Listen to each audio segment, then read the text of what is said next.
கரூரில் காய்கறி வியாபாரியின் மகள் தேசிய அளவில் நடைபெற்ற இன்ஸ்பயர் அறிவியல் கண்காட்சியில் வெற்றி பெற்றுள்ளார். அவரின் சாதனை குறித்து விளக்குகிறது இந்த செய்தி தொகுப்பு.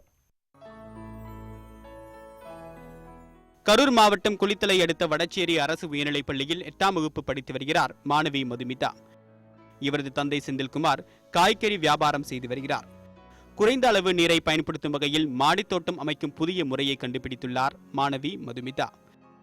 டெல்லியில் நடைபெற்ற தேசிய அறிவியல் கண்காட்சியில் தனது படைப்பை முன்வைத்து பரிசையும் தட்டி வந்துள்ளார். இப்போ மாடித்தோட்டம் அமைச்சிருக்கோம். இந்த முறையை நாங்கள் டெல்லிக்கு கொண்டு போய் டெல்லியில் மொத்தம் தமிழ்நாட்டில் மொத்தம் 56 பேர் இங்கேருந்து போயிருக்காங்க. மொத்தமாக 589 பேர் டெல்லிக்கு மொத்தமாக வந்திருக்காங்க.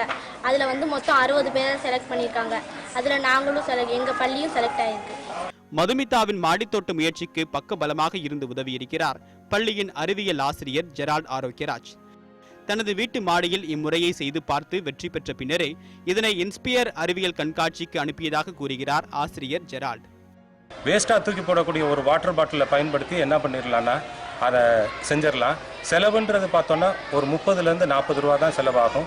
ஒரு வாட்டர் பாட்டிலேருந்து ஒரு விளக்கு திரியை பயன்படுத்தி அதிலிருந்து வரக்கூடிய நீரை வச்சு அந்த தாவரங்கள் அதுக்கு தேவையான நீரை எடுத்துக்கொண்டு அதனுடைய முழு வளர்ச்சியும் கொண்டு அதனால தாவரங்கள் நல்ல முறையில் வளர்ச்சி அடைஞ்சு நமக்கு தேவையான காய் கனிகள் மற்றும் இல்லாமல் பூக்களும் வளர்றதுக்கு இது உகந்த முறையாக அமையும்.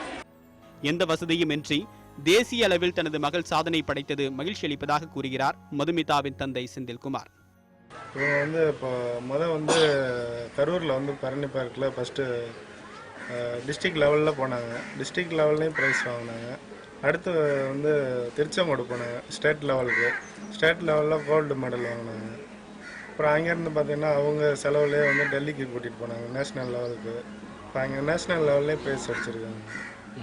ரொம்ப என்ன பொண்ணை நினச்சி எனக்கு ரொம்ப பெருமையாக இருக்குங்க. ரசாயன கலப்பற்ற உணவினை உட்கொள்ள வேண்டும் என்ற ஆர்வம் மக்களிடையே அதிகரித்து வருகிறது. அப்படியான எண்ணமும் போதிய இடமும் உள்ளவர்கள் மாடித்தோட்டம் அமைக்க நினைக்கும் போது மதுமிதாவின் புதிய முயற்சியை செயல்படுத்தி பார்க்கலாம். ஒரு அறிவியல் விஞ்ஞானத்தின் மூலம் காய்கறி தோட்டம் அமைப்பதை பற்றி விளக்க உரை செய்து இன்று தேசிய அளவில் விருது பெற்றுள்ளார். அவரை போல் மாணவர்கள் கிராமப்புறத்து மாணவர்கள் வர வேண்டும் என்பதே இப்பகுதி மக்களின் எதிர்பார்ப்பாக உள்ளது. நியூஸ் 18 தமிழ்நாடு செய்திகளுக்காக குளித்தலை செய்தியாளர் தர்மாவுடன் அன்பழகன்.